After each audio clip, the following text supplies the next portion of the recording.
Good evening. It's great to have you here with us tonight. I'm Tim Pham. Let's get right to breaking news. Our Brandon T. Jones is live from the Walgreens parking lot at 5th and Thor, where there's some police activity tonight. Brandon, what have you learned?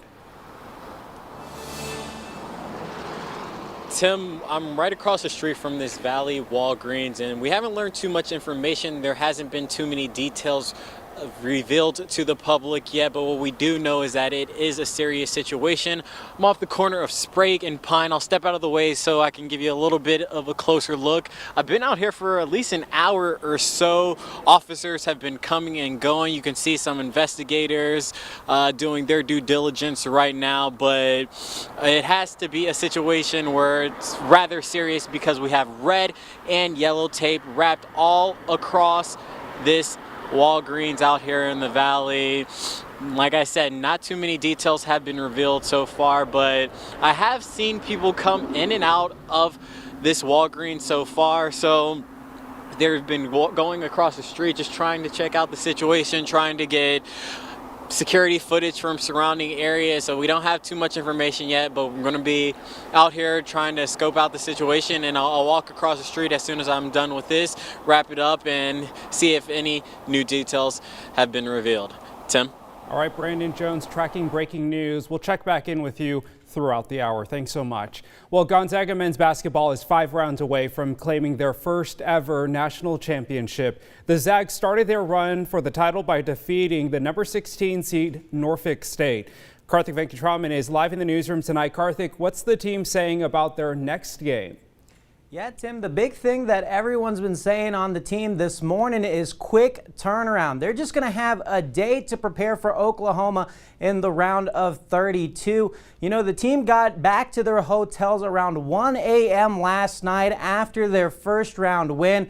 Preparation really took off today as they prepare for the Sooners. The Bulldogs plan to practice today and also do 2 film sessions. They obviously don't want to tire themselves out too much with the game coming up tomorrow. A lot to do in a little amount of time, but guard Jalen Suggs is really excited about the whole process of a short turnaround. The quick turnaround is probably my favorite part, to be honest.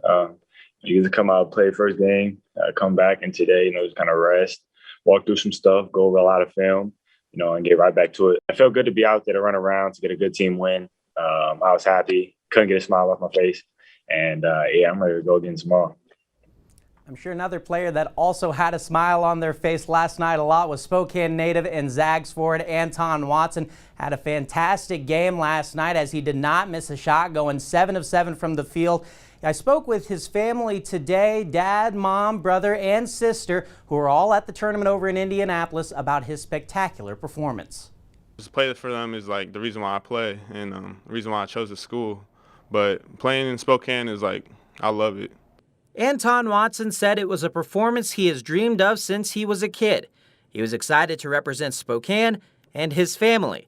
His family was pumped up as well. We were excited. We were excited, you know what I mean?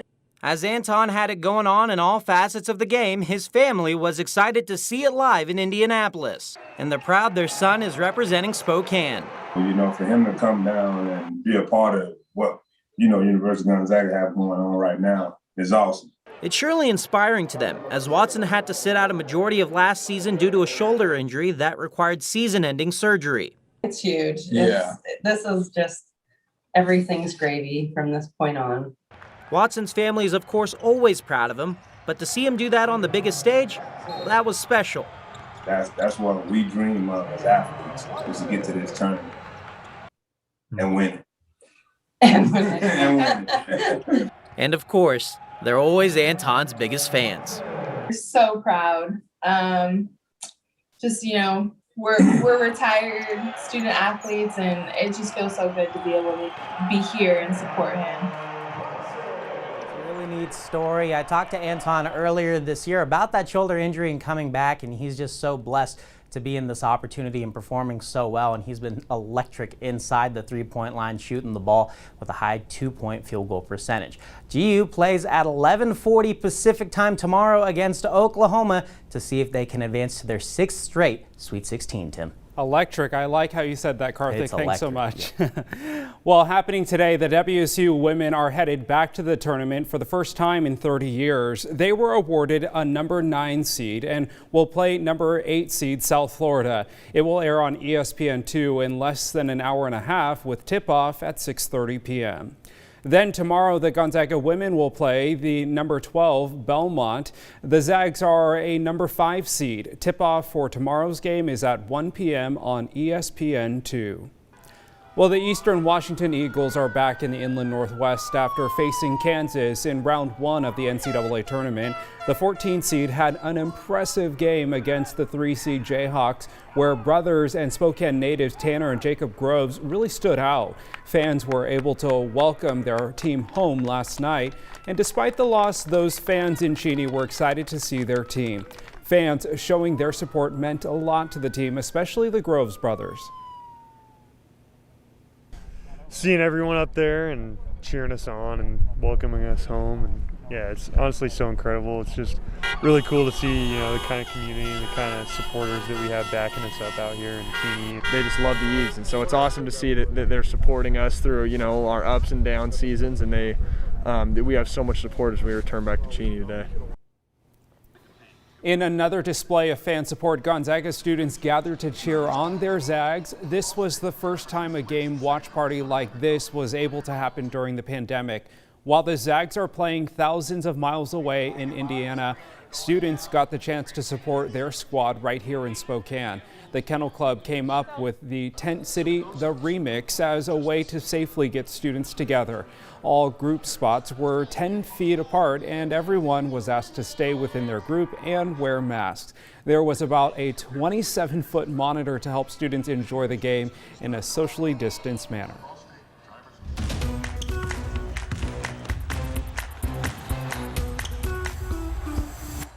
You've heard us say it, our town, our team, our time, and now you get to be a part of it. KREM 2 created some really awesome social media graphics that you can download on the KREM 2 homepage. All you have to do is text the word Zags to 509-448-2000 and it'll take you to this page right here.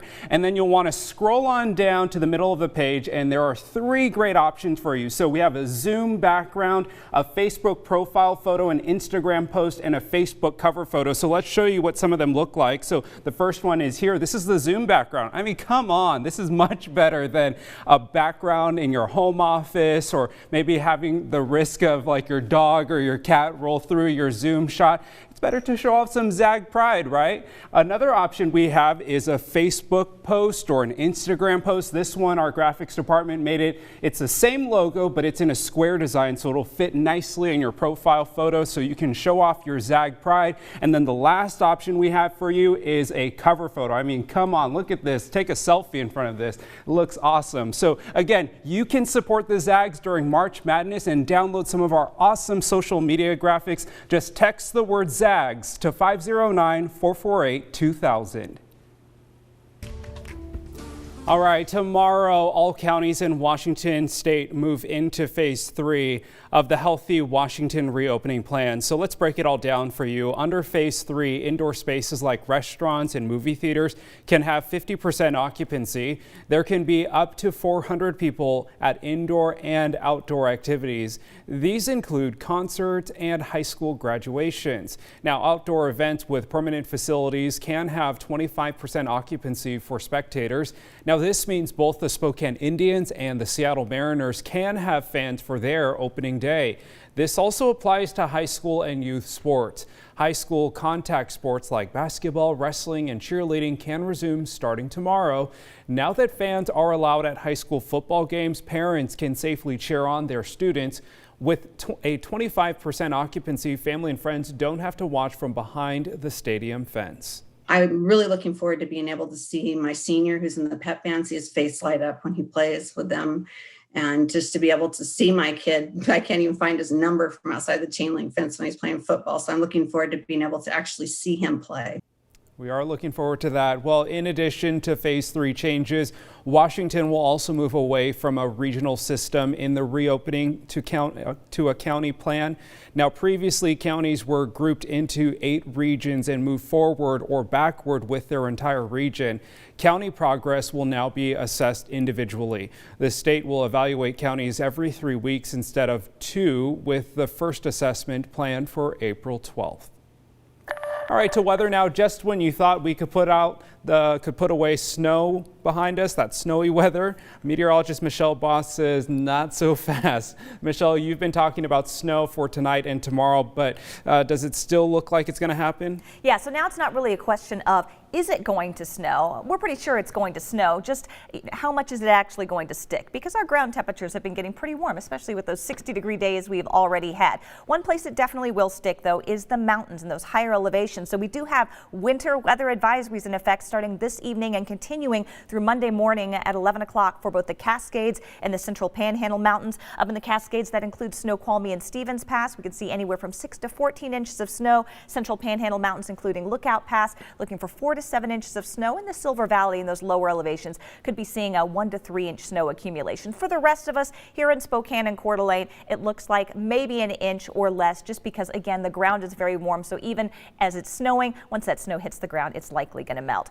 You saw a radar there. I meant to talk about it. See a lot of precipitation, but most of that isn't hitting the ground yet. The radar is tuned pretty sensitively right now, but it's pretty cold out there. Team even said with the temperatures and the wind, he said it certainly felt cold enough for snow. 42 degrees right now in Spokane, 46 in Ritzville, only 37 in Moscow, 36 in Sandpoint. But you kind of add the wind, and that puts a little bit more of a chill in the air.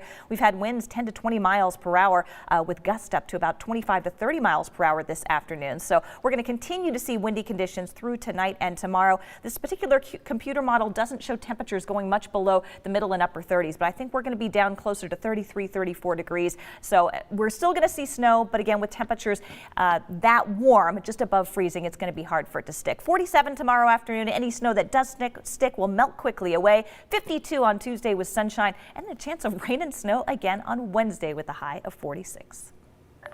All right, Michelle, thank you. Hundreds of people showed up this weekend to a rally against recent acts of anti-Asian hate and violence. Coming up after the break, how people from all over Washington united together to remember the victims of the shooting rampage in Atlanta.